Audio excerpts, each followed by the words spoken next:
My fellow Americans, on Monday, America will celebrate her 207th birthday.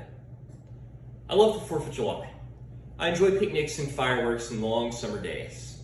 And I get excited with the thought that millions of our people, all across our great country, will on this 4th of July weekend join together in thinking about freedom and the men and women who sacrificed to make it our inheritance.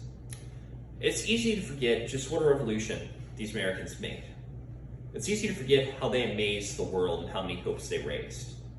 President George Washington, in the very first inaugural address, warned Americans they had a new responsibility. He said the preservation of the sacred fire of liberty and the destiny of the Republican model of government are justly considered perhaps as deeply as finally staked on the experiment entrusted to the hands of the American people. Now, you may not think of yourselves or of our democracy as an experiment, but look around. All over the world, millions and millions of people still live under tyranny.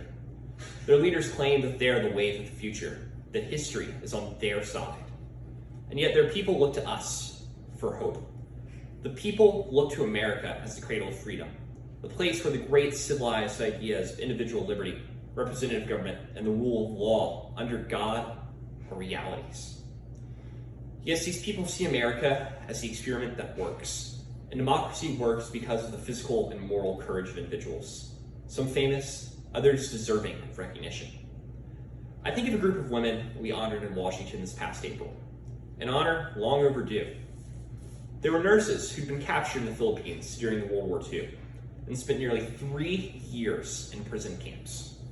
Lieutenant Colonel Madeline Ullum, who was captured at Corregidor, has described tending wounded soldiers during the long months of siege. Our atmosphere was one of dusty pall, ever present, in which we moved, worked, tried to eat, tried to breathe in an endless nightmare, she said. In San Tomas prison camp, Colonel Ullum and her fellow nurses quickly organized into shifts, made care for other prisoners. They fought against disease and starvation.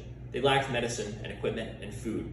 But miraculously, every one of the 81 American women POWs had survived. These women would not describe themselves as extraordinary Americans.